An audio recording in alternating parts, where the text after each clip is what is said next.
జై శ్రీరామ్. అందరికీ నమస్కారం. వెల్కమ్ టు న్యూస్ అఖండ. నేను మీ కస్తూరి శ్రీధర్. మిత్రులారా, ఈ న్యూస్ చెప్పబోయే ముందు మీకు అందరికి కూడా ఒక చిన్న విజ్ఞప్తి. మన న్యూస్ అఖండ ఛానల్ నిర్వహణకు, అలాగే మన ఛానల్ను మరింతగా బలోపేతం చేయడానికి నెలలో ఒక్కసారి మీ శక్తి మేరకు, అది ఎంత చిన్న మొత్తమైనా సరే, ఆర్థిక సహకారం అందించాలని చెప్పేసి మిమ్మల్ని అందరినీ కూడా కోరుకుంటున్నా. స్క్రీన్ మీద వచ్చి క్యూఆర్ కోడ్ ఉంటుంది. ఆ క్యూఆర్ కోడ్ స్కాన్ చేసినా పంపించవచ్చు. అలాగే ఆ కింద జీపే, అలాగే పేటిఎం నెంబర్ ఉంటుంది, దాని ద్వారా అయినా పంపించవచ్చు. అలాగే కింద కామెంట్ బాక్స్లో అకౌంట్ డీటెయిల్స్ ఇస్తా, వాటి ద్వారా అయినా పంపించవచ్చు. ఒకవేళ మీకు డబ్బులు పంపడంలో ఏవైనా సమస్యలు తలెత్తితే అదే నెంబర్కు వాట్సాప్ పనిచేస్తుంది. ఆ వాట్సాప్లో నాకు ఒక్క మెసేజ్ చేశారంటే నేను మరేదైనా నెంబర్కి పంపించాలా అనేది నేను మీకు తెలియజేస్తా. ప్లీజ్ దయచేసి ప్రతి ఒక్కరు కూడా సపోర్ట్ చేయండి, మన ఛానల్కు అండగా నిలవండి.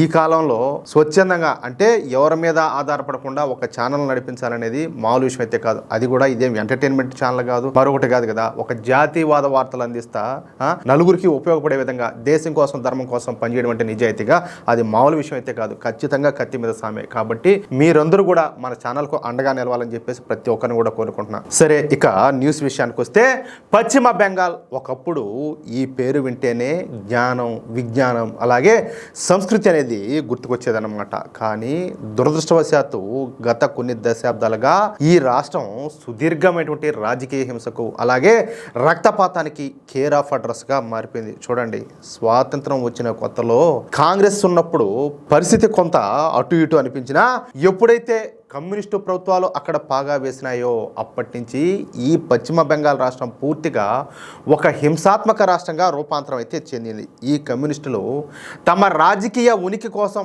పూర్తిగా ముస్లింలకే పెద్దపీట వేస్తూ వచ్చారు. వాళ్ళ ఓట్ల కోసం మన హిందువులను సొంత రాష్ట్రంలోనే రెండవ తరగతి పౌరులుగా చూస్తూ తీవ్రమైనటువంటి వివక్షకి అయితే గురి చేస్తూ వచ్చారు. చూడండి, అంటే మన ఊర్లో, మన రాష్ట్రంలో, మన ప్రాంతంలో మనం బతుకుతా కూడా మనం రెండవ తరగతి పౌరులుగా, అంటే అనామకులుగా బతకాలంటే అది ఎంత దారుణమో ఒకసారి మీరు ఆలోచించండి. కేవలం రాజకీయ లబ్ధి కోసమే కాకుండా బంగ్లాదేశ్ నుంచి అక్రమంగా భారత్కు వచ్చేటటువంటి అక్రమ వలసదారులకు పశ్చిమ బెంగాల్లో శాశ్వతంగా నివాసం ఉండే విధంగా అన్ని సౌకర్యాలు కల్పించడం ఈ కమ్యూనిస్టులు చేసినటువంటి అతి పెద్ద పాపం. అందుకే వీళ్ళని నేను కమ్యూనిస్టులు అని చెప్పేసి అంటా ఉంటా.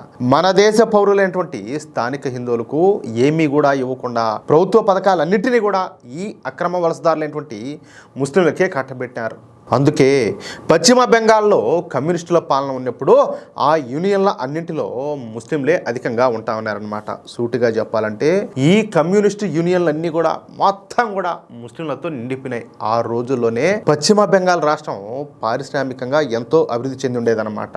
ఎన్నో దిగ్గజ కంపెనీలన్నీ కూడా అక్కడ కొలువు తీరి ఉన్నాయి. కానీ ఈ కమ్యూనిస్టు యూనియన్లు ప్రతి ఫ్యాక్టరీలో కూడా చొరబడి ఈ ధర్నాలు, రాస్తా రోకోలు, నిరసనలు చేస్తా పారిశ్రామికవేత్తల వెన్ను విరిచేసినారు. వీళ్ళ శ్రాద్ధం, వీళ్ళ పిండా కూడా అంట.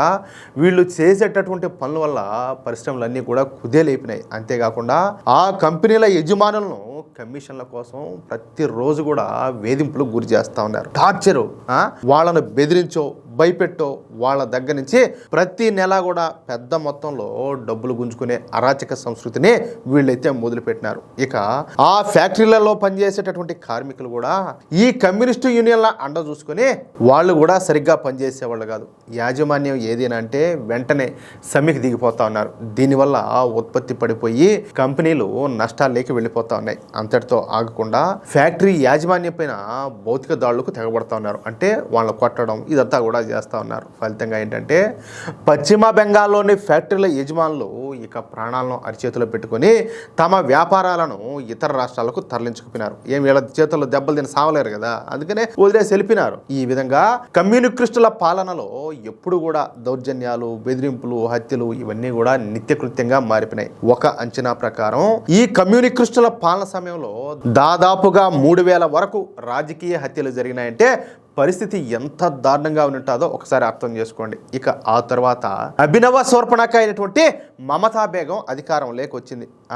ఈవిడి గారు ఏదో వచ్చే మార్పు వస్తుందని చెప్పేసి అందరూ కూడా భావించినారు. కానీ పరిస్థితి మాత్రం అందుకు భిన్నంగా అదేదో పెద్దోళ్ళ సామెత చెప్పినట్టు పెనం మీద నుంచి పొయ్యిలో పడినట్టు తయారైపోయిందనమాట. ఎవరు ఈ పశ్చిమ బెంగాల్లో మన హిందువుల పరిస్థితి. ఈమె పాలనలో ఆ రాజకీయాలు ఇంకా రెట్టింపోయినాయి, తగ్గేది కాదు, ఇంకా పెరిగిపోయినాయి. అంతకు ముందున్న యూనియన్ల స్థానంలో తృణమూల కాంగ్రెస్ పార్టీకి వచ్చినటువంటి కొత్త యూనియన్లన్నీ పుట్టుకొచ్చినాయి. వీళ్ళు ఈ కమ్యూనిస్టుల కంటే ఒక అడుగు ముందుకేసి ఫ్యాక్టరీల యజమానులను అలాగే వ్యాపారస్తులను బహిరంగంగానే బెదిరించడం మొదలుపెట్టారు. ఎట్టుంటుంది చూడండి.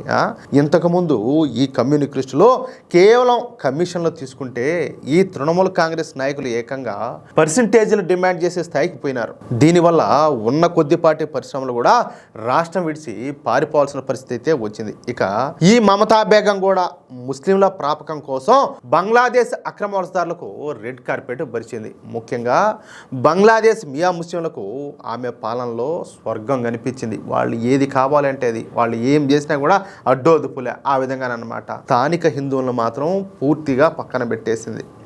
అంటే ఒక హిందూ దేశంలో, ఒక హిందూ రాష్ట్రంలో, ఒక హిందువులు మెజార్టీగా ఉన్నటువంటి ప్రాంతంలో వాళ్ళు దిక్కులేని వాళ్ళుగా బతికినారన్నమాట. హిందువులను ఏ మాత్రం లెక్క చేయకుండా పూర్తిగా ముస్లింల సంకలనం నాకడం మొదలుపెట్టింది. ఈ క్రమంలో మియా ముస్లింలను ఓటు బ్యాంకుగా మార్చుకోవడానికి దొంగ ఆధార్ కార్డులు, రేషన్ కార్డులు ఇప్పించి వాళ్లకు ఓటు హక్కు కల్పించింది. కేవలం ఈ అక్రమ వలసదారుల ఓట్ల అండతోనే ఈ మమతా బేగం వరుసగా 3 సార్లు ఎన్నికల్లో గెలవగలిగిందనమాట.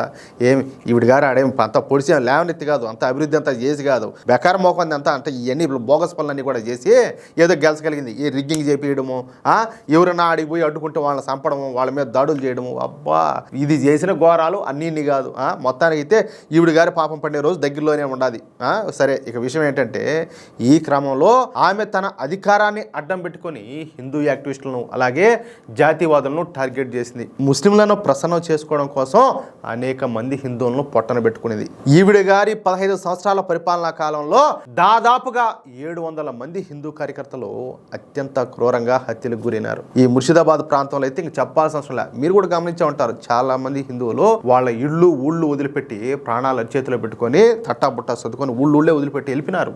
అక్కడి నుంచి వెళ్ళిపోయినారు బతకలేక వాళ్ళ చేతల్లో. ఈ హత్యలు చేసింది మరి ఎవరో కాదు, సాక్షాత్తు తృణమూల కాంగ్రెస్ పెంచి పోషిస్తున్నటువంటి ఈ గూండాగాళ్లే. ఇక ఇప్పుడు పశ్చిమ బెంగాల్లో ఎన్నికలు జరుగుతున్న తరుణంలో మళ్ళీ ఆ గూండాలు తమ ప్రతాపం చూపించడం మొదలుపెట్టారు. ఎప్పట్లాగానే తమ పార్టీకి ఓటేయకపోతే హిందువుల అంతు చూస్తామని, ఊళ్ళలో అసలు ఉండనేమని బహిరంగంగా హిందువులను భయభ్రాంతులకు గురి చేస్తారు. వాళ్ళ ఇళ్ల మీద దాడులు చేస్తూ మహిళలను కూడా వేధింపులకు గురి చేస్తున్నారు. పరిస్థితి తీవ్రతను గమనించేటువంటి మన కేంద్ర ప్రభుత్వం ఈసారి ఏకంగా 2.4 లక్షల మంది కేంద్ర బలగాలను రంగంలోకి దింపింది. అయినప్పటికీ సందు చూసుకొని హిందువుల ఇళ్ల వద్దకు వెళ్ళి ఈ తృణమూల కాంగ్రెస్ గుండాలు తమ జులుం అయితే ప్రదర్శిస్తారు. దీంతో ఈ అరాచకాలపైన సమాచారం అందుకున్నటువంటి మన ప్రధాని మోడీ గారు ఈసారి తీవ్రంగా స్పందించారు.